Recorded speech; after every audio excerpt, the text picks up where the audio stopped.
We discovered in this Tactile Reading Conference in Amsterdam 2025 a small exhibition of age and things, and we present you a bit what we find here.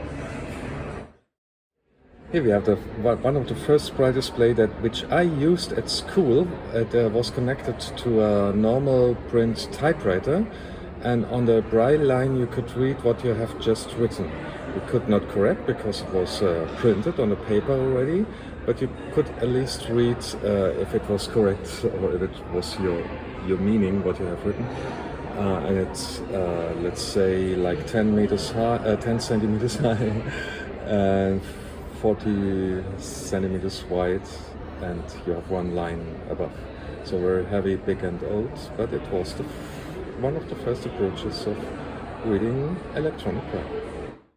We have here a device that's meant for the communication between deaf-blind people and others, and you can put it between you on the table, and on one side you have a normal QWERTY keyboard for the sighted person, and a very small display where you can see letters, and on the other side you have a Braille keyboard and 8 cells of Braille display. And so you can write messages to each other. I think I have seen it once before, some years ago, but I think it was not in use very much. But it's an interesting approach. So we have here a Braille typewriter from 1904. It's very slim. It's only, let's say, 5 centimeters deep and about 40 centimeters wide. And there's a paper, and above there are the 6 keys to write, and the paper is just lying there flat, and there's the writing head, the embossing head to make the dots. And when you type, the writing head moves over the paper, and it's very slim and smart, and I would like to have it. It works a bit not very lightly.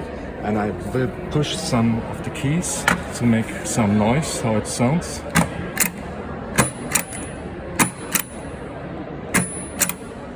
Yeah, that's it.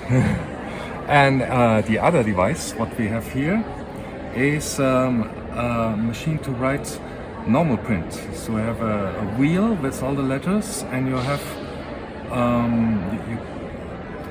you have like a window that you can push aside, and it shows you what letter you will write.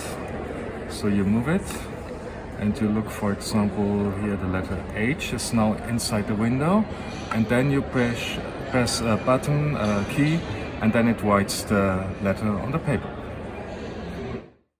Here we have a device that many of people of a bit of age already know. It's the Opticon. And you have a small camera with a cable connected to the box, and you put one finger into the box, and then you get the shape of normal print letters, or also other things like graphics, as electronic impulses on the finger. So it's a nice feeling.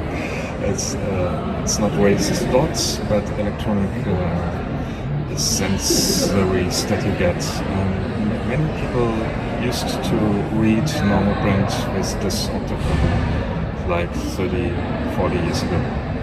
Here you have the Stachelschrift from Austria from 200 years ago, from Johann Wilhelm Klein, and you have cubes of metal with stings, and these stings have the shape of normal print letters, and you press them into the paper. And so you have something like raised letters, which we have now in elevators, but composed of dots. And you have something like a slate, a frame, and you can push the letters into. And blind people was expected to read with this. It was very difficult, and so Braille was a very good invention to improve reading after this method. Here we have the Braille B12, a little Braille display. I don't know how it worked, with 12 Braille cells, and it's a bit big compared to only 12 cells, but it might have been also one of the first Braille displays. And below this we have a Braille keyboard, which you can use just to write Braille and to send it to somewhere. I don't know.